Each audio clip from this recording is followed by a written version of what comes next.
안녕하세요, 인키입니다. 누가 봐도 좋은 물건은 그만한 값어치를 하기 마련이죠. 터무니없이 저렴한 좋은 물건은 분명한 비밀이 있을 겁니다. 일본의 가장 대중적인 괴담이자 실화이기도 한 사고 물건, 살인, 자살, 강도 등의 쉽게 입주하기 어려운 끔찍한 사건들이 있던 집들을 일컫는 용어입니다. 하지만 지갑 사정이 좋지 않고 집은 구해야 하는데 당장 눈앞에 나타난 싸고 좋은 집에 사고가 있었다고 해서 쉽게 마다할 사람은 많지 않을 겁니다. 일본의 어느 한 빌라에서 일어난 이야기, 칠라스 아트의 사고 물건, 시작합니다. あいつ急に家に来いってなんでかな。 달빛 한 점 들지 않는 야심한 밤, 어두운 골목길을 나서는 사야카.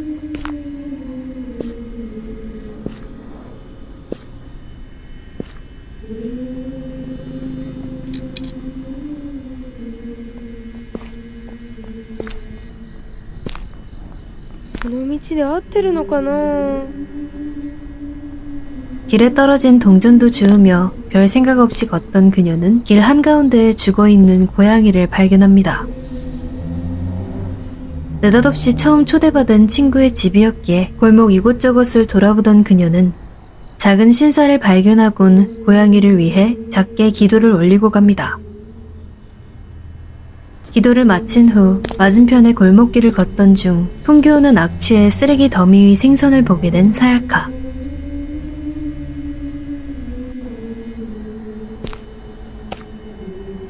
それも先に家に入っててって言われたけど、あいつバイトでもしてたっけ。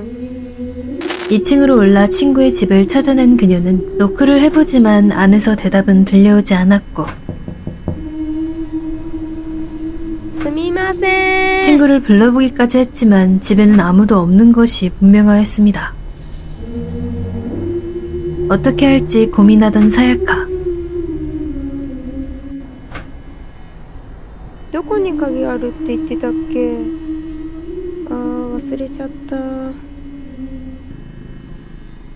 あ、思い出した。植木鉢の下にあるって言ってたんだった。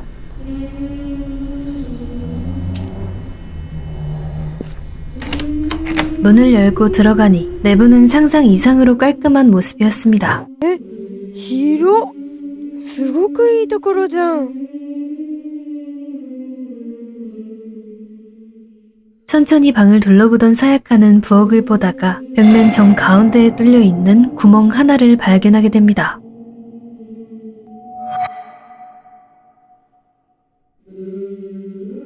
꺼림칙한 기분을 뒤로하고 침실로 가보니 머리맡에 놓여있는 일기장 하나. あれ？このノート破れてるけどどうしたんだろう。探したら見つかるかな。 짧은 일기를 읽어본 그녀는 벽면에 세워져 있던 후크를 주워들어 아까 본 구멍으로 다시 다가갑니다.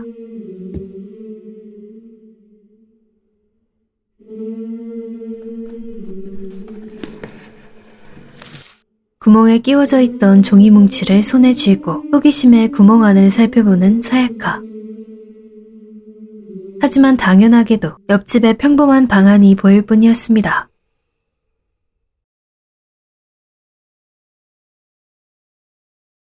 구멍에서 빼낸 종이를 일기장에 다시 끼워 읽어보는데 4월 4일 이사가 드디어 끝났다. 그리고 오늘은 혼자 사는 첫날이자 일기를 쓰는 첫날이다. 난 앞으로 일어날 일들이 무척 기대된다. 내가 그간 꿈꿔온 것들이 이제 이뤄지는 것이다. 이곳에 임대료가 정말 싸서 들어오지 않을 수가 없었다. 솔직히 나처럼 돈 없는 학생이 이런 좋은 집에 들어오다니 정말 믿을 수 없는 일이었다. 심지어 여기는 학교도 정말 가까운 곳이다. 나는 오늘 부모님과 함께 이사를 축하하며 즐겁게 지냈다. 혼자 사는 것은 꿈만 같던 일이지만 보고 싶은 얼굴을 자주 볼 수 없는 것은 슬프다. 부모님은 며칠 동안 이곳에 있을 것이라고 하셨다. 계속 내 걱정을 하셨지만 너무 지나친 것 같다. 부모님은 내 걱정을 하실 필요가 없다. 왜냐면 난 다 잘 될 거니까. 일기를 읽은 뒤 마저 집안을 둘러보는 사야카.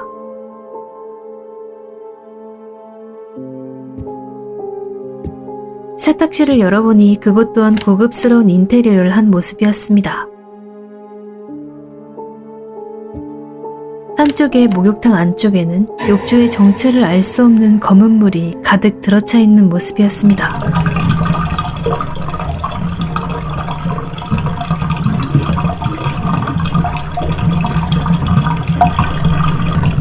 물이 빠진 욕조 안에 담겨있던 종이 뭉치를 주워들고 젖은 종이를 드라이기에 잘 말린 뒤 제자리에 꽂아두며 읽게 된 두 번째 일기. 4월 5일. 오늘은 하루 종일 방에 가구를 설치했다. 작은 짐과 간단한 침대가 있던 내 방은 이제 많은 가구와 엄청나게 큰 퀸 사이즈 침대가 있는 방이 되었다. 이전에 있던 임차인이 모든 가구를 버리고 갔고 집주인은 그걸 모두 버리기엔 게으른 사람이어서 결국 모두 내 것이 되었다. 아빠는 이 집을 너무 심하게 좋아하는 것 같았다. 오죽했으면 이 집에 좀 더 머무르고 싶다고 했다. 하지만 아빠는 회사를 다녀야 하고 난 첫 자취생활을 제대로 즐기고 싶었기 때문에 부모님은 집으로 돌아가셨다. 집주인과 오늘 인사를 했다. 항상 피곤한 얼굴이더니 오늘은 좀 주무신 것 같았다. 그분은 큰 미소를 지으며 내게 악수를 하셨고 난 이렇게 좋은 방을 구하게 된 것에 감사함을 표했다. 그러나 그가 내 손을 놓았을 때 그의 얼굴에 피었던 커다란 미소가 순식간에 사라졌다. 너무 이상했다. 어쨌든 새학기는 내일부터 시작된다. 준비하자. 두 번째 일기를 다 읽은 사야카는 집 밖으로 나와 주변을 둘러보기로 합니다.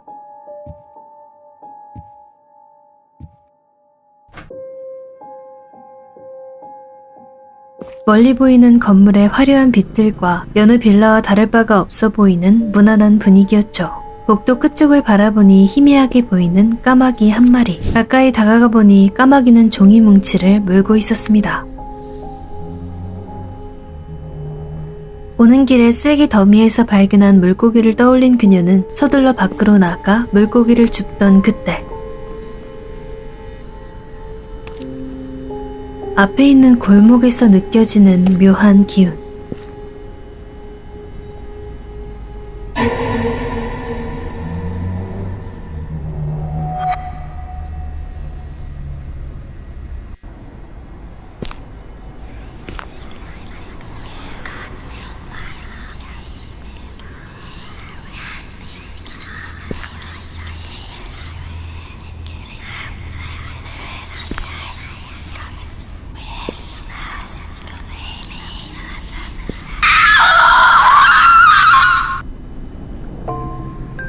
그리고 무언가 서 있던 곳에서 주운 동전 하나.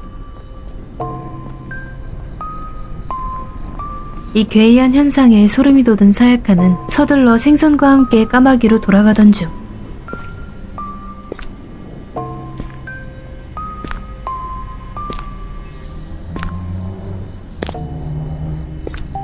문을 반쯤 열고 이동도 하지 않은 채 그녀를 빤히 바라보고 있는 1층의 주민. 그녀와 가까워지자 주민은 문을 쾅 닫고 들어가 버립니다. 그리고 그 앞에서 주운 또 다른 동전 하나. 까마귀에게 생선을 주니 예상대로 종이를 두고 날아가 버립니다. 그렇게 얻게 된 세 번째 일기. 4월 6일. 오늘은 학기의 첫날이었다. 친구들을 다시 만나 정말 반가웠다. 내가 이사를 했다는 소식에 친구들은 보러 오고 싶어 했지만 아직까진 친구들을 초대할지 결정하지 못했다. 담임 선생님은 마시마 선생님이셨다. 남자친구와는 헤어지셨을까? 그 남자 정말 멍청이였는데 오늘 또 이상한 일이 하나 있었다. 오늘 아침 등교하러 방에서 나오는데 길 건너편에 아줌마들이 모여서 우리 빌라에 대해 나쁜 말들을 했다. 원래 그 나이 때 아줌마들은 험담을 많이 좋아한다. 아마 별일 아닐 것이다. 일기를 다 읽은 뒤 밖으로 나서려던 사야카는 부엌의 그 구멍에서 무언가 흘러내린 것을 발견하게 됩니다.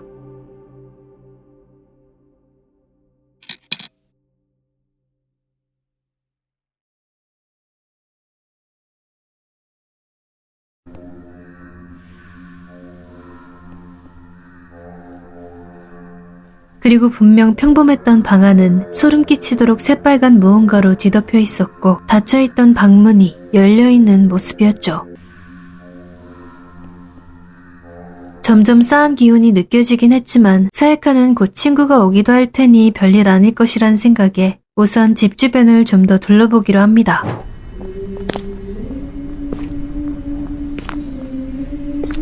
빌라 뒤편으로 가보니 불이 켜져 있는 경비실.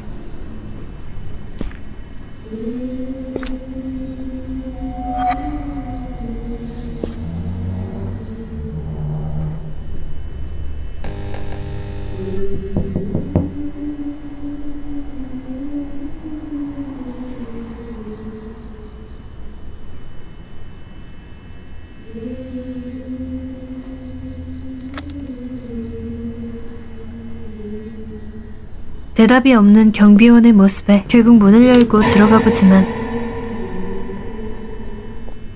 분명 아까까지 벽을 보고 서 있던 남자는 사라지고 없었습니다.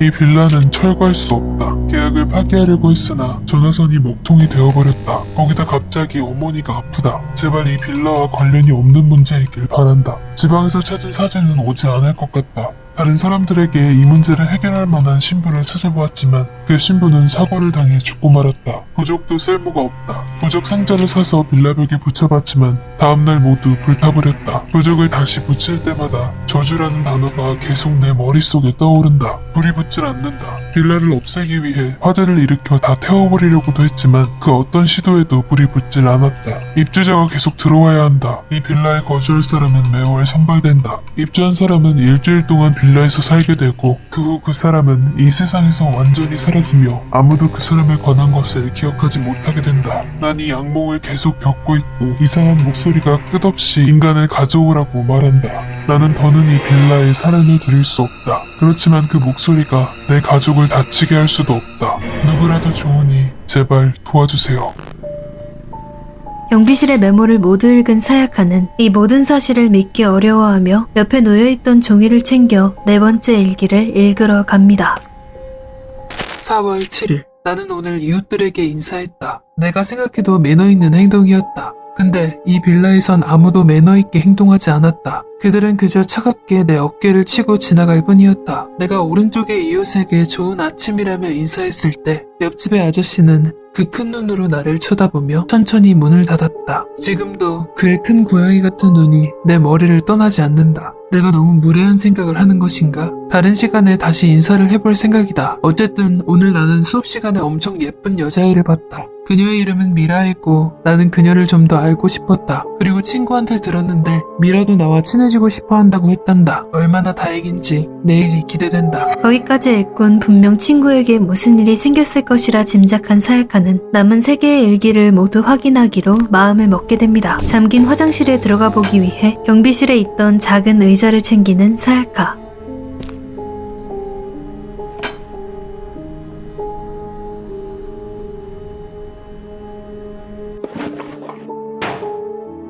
안에는 5번째 일기가 있었죠. 4월 8일. 엄마가 다시 내 집으로 왔다. 나는 내 걱정은 말고 더는 오지 않아도 된다 했지만 엄마는 아빠랑 싸워서 내 집으로 온 것이었다. 나는 엄마에게 아빠가 어떻게 지내는지 물었지만 엄마는 대답하지 않고 그저 조용히 앉아만 있었다. 평소에 엄마와는 달랐다. 이런 모습의 엄마는 처음이었다. 엄마는 아빠와 싸우더라도 늘 내겐 억지로라도 웃어주셨는데 이번에는 그렇지 않았다. 1시간 정도 후 엄마는 갑자기 나의 오랜 친구인 사야카를 집에 초대하자고 말했다. 내가 그러자고 말하자마자 엄마는 그간 본 것 중 가장 큰 미소를 지었다. 엄마가 계속 내가 혼자 사는 것을 걱정하시니 이번에 친해진 미라와 같이 사는 것을 고려 중이다. 근데 그 미소, 엄마의 눈은 웃지 않고 있었다. 남은 2개의 일기를 모두 찾기 위해 아직 가보지 않은 빌라의 뒤편으로 향하는 사야카.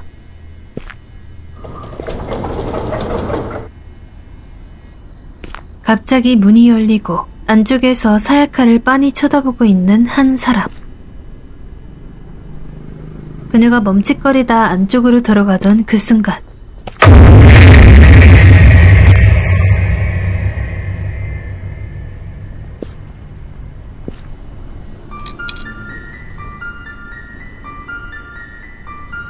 자꾸만 벌어지는 소름 돋는 괴현상에도 사야카는 포기하지 않고 남은 일기들을 찾아 나섭니다.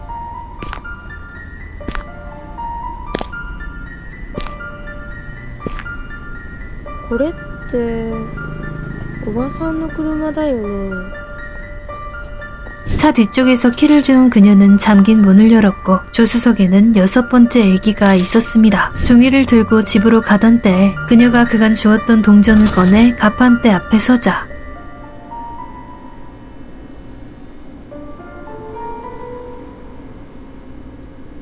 버튼을 누르자 슬롯에 있던 종이가 나와 7번째 일기까지 챙겨 들고 집으로 향하는 사야카.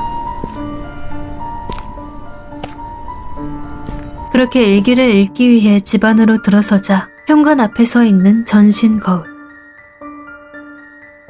그리고 거울 속에는 활짝 열려있는 현관문이 굳게 닫힌 모습으로 비치고 있었습니다. 4월 9일 오늘 미라와 대화할 수 있었다. 정말 기쁜 일이었다. 한 가지만 빼고 내가 오늘 아침에 일어났을 때 엄마는 사라져 있었다. 엄마의 차가 아직 여기 주차되어 있는데 그리고 엄마가 예고 없이 떠난 것은 정말 이상한 일이었다. 아빠가 데리러 왔던 것이겠지. 오늘 엄마가 초대하자고 했던 사야카에게 연락했다. 그녀는 내일 우리 집에 오겠다고 했고 난 이것이 엄마를 행복하게 하길 바란다. 그리고 서둘러 펼쳐본 7번째 종이. 너는 탈출할 수가 없다. あいつには悪いけどもう帰ろう。後で連絡しとけばいいよね。 일기를 모두 읽은 사야카는 겁에 질려 더는 친구를 기다리지 않고 집에 가기로 결정합니다. 그러나 거울 속처럼 이미 닫혀있는 현관문. 문은 열리지 않았고 사야카는 구멍으로 바깥을 살펴봅니다.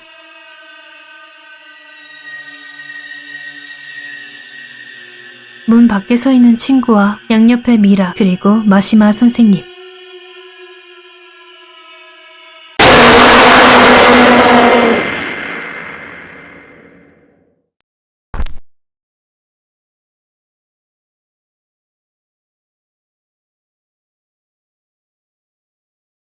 사야카의 뒤에 서 있던 것은 다름 아닌 친구의 부모님이었습니다. 친구와 얽힌 모든 사람과 마지막엔 사야카까지 어머니가 찾아와 사야카를 초대하자고 하신 순간부터 이미 빌라의 저주에 완전히 빠진 뒤였던 것 같네요. 오늘의 공포 점수는 10점 만점에 7점입니다. 그럼 오늘도 재미있으셨다면 구독과 좋아요 잊지 말아주세요. 다음 영상에서 뵙겠습니다.